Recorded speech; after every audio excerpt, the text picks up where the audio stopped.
Welcome to NAC News. I'm Kaleb Chittum. I'm Donnie.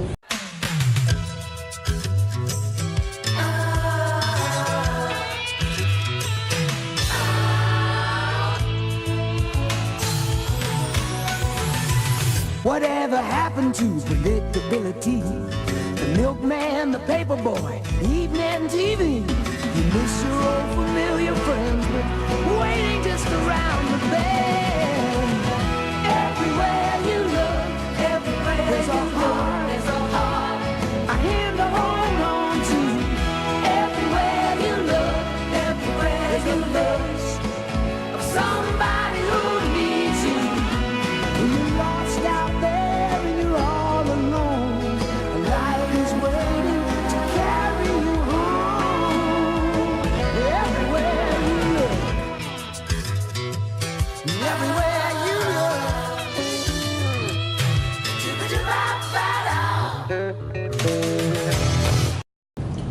Last week was homecoming. It was a great week. We were all road tripping to victory. Ryan and Sophie have the story on this. This past week at North Central High School was homecoming. This year's homecoming theme was Road Trip into Victory. Each class had to choose a state and build a float and design a poster to correspond with said state. The sophomores, choosing California, did not have enough numbers to create a successful float, landing them in last place. The third place float, going to Nevada, was built by the seniors. It was well thought out but not well executed.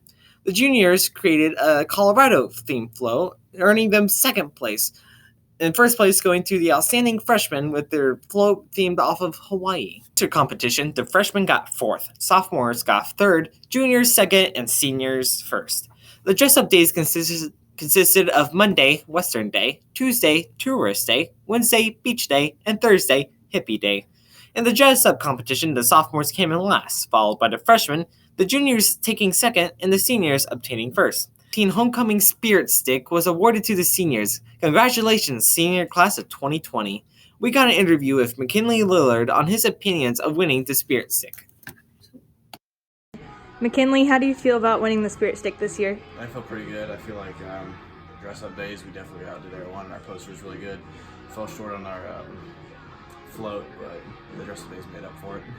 So I feel good about it. This friendly competition, there was a dodgeball tournament. The juniors reigned supreme on the dodgeball court, beating all the other classes and the staff. Placing second, barely losing to the juniors, was the freshmen. The homecoming, the queen candidates were Mackie Grisho, Cambrian Roush, Gabby Chambers, and Milena Briner. The king candidates were Keenan Shunk, Wyman Wheeler, Braden Brinks, and McKinley Lillard. When the royalty was crowned, Milena Briner got the queen and Braden Brinks received the king. Hashtag the Browns. Here's an interview with the king and queen themselves. Braden, how do you feel about becoming homecoming king this year? It was cool staying out there in the rain, but we got to work Friday after the game, so that's what important, getting the win. Milena, how do you feel about becoming homecoming queen? I feel really honored to be homecoming queen, so. The parade was held in Rosendale around the community building. Thank you everyone who was in the parade and made it a great success. Of all the homecoming madness, the North Angel football team brought it home with an exciting victory over Osceola.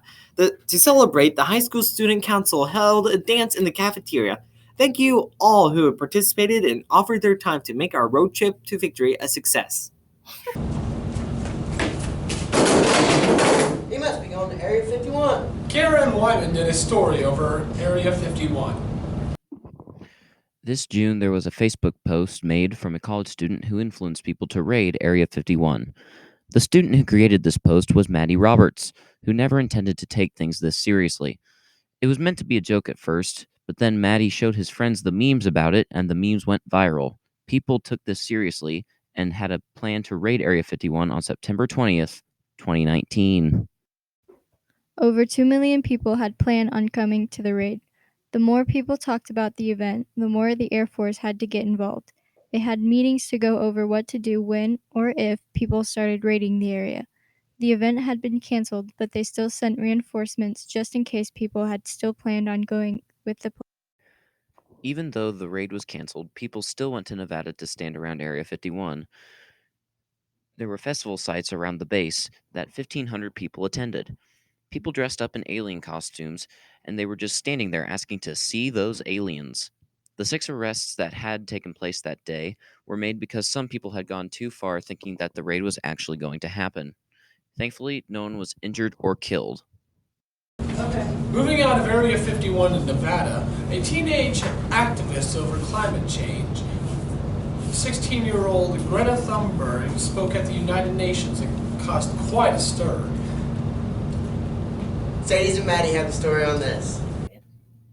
16-year-old Greta Thunberg delivered a very powerful and emotional speech to the United States National General Assembly. Although only a teenager, Greta received much attention.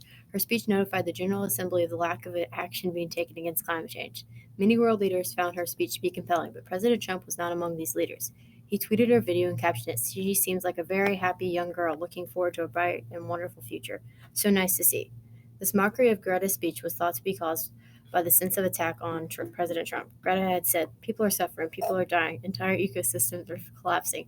We're at the beginning of a mass extinction, and all you can talk about is money and fairy tales of eternal economic growth." The statement was thought to be an attack on leaders like President Trump that do not participate in the repairment of the ecosystem.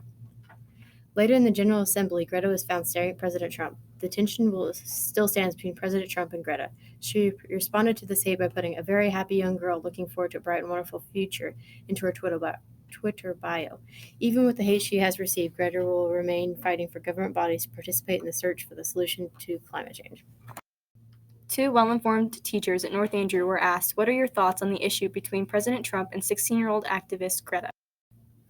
Mrs. Romig answered with, "In my opinion, it's deplorable to mock anybody for their beliefs, but it's especially heinous to mock a child for their speaking out on an issue. I think she has the high ground. I agree with her and the scientific community that global climate change is happening, and it's happening at a rate that we have never seen in geologic history.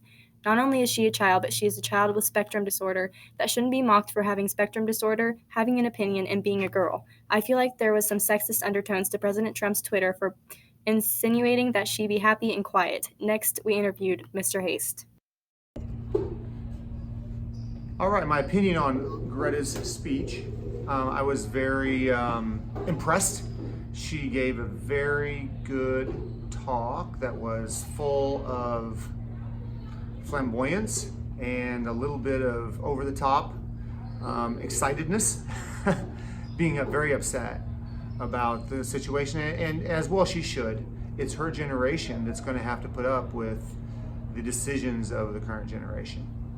So my hat's off to her. I think she did a wonderful job. I wish more young people in America today, or Sweden, where she's from, in the world today, I should say, would deem it as important as she does. So my hat's off to her. She did a wonderful job, and congratulations on being as famous as you are. Your goal, I guess, if I could have one word with you to say, is your goal is togetherness, because as together is how you're going to change something. Talking about changing something, the second part of this query was how Trump kind of nastily said something to her via Twitter. So he is making tons of money. He is attempting to have our economy go forth as fast as it can, and growth, eternal growth. So that's impossible. There's some really good writings on a fellow, his last name was Abbott, about how eternal growth is impossible. You start doing the math on it, and it is. There's some time or other where we can't grow. So we have a situation that my hat's off to her. Nicely done. Shame on you, Mr. Trump. You shouldn't have said something nasty to Greta. Tune in next week to find out why I'm carrying this baby. I'm Donnie. And I'm Caleb Chittum, and you're watching NAC News.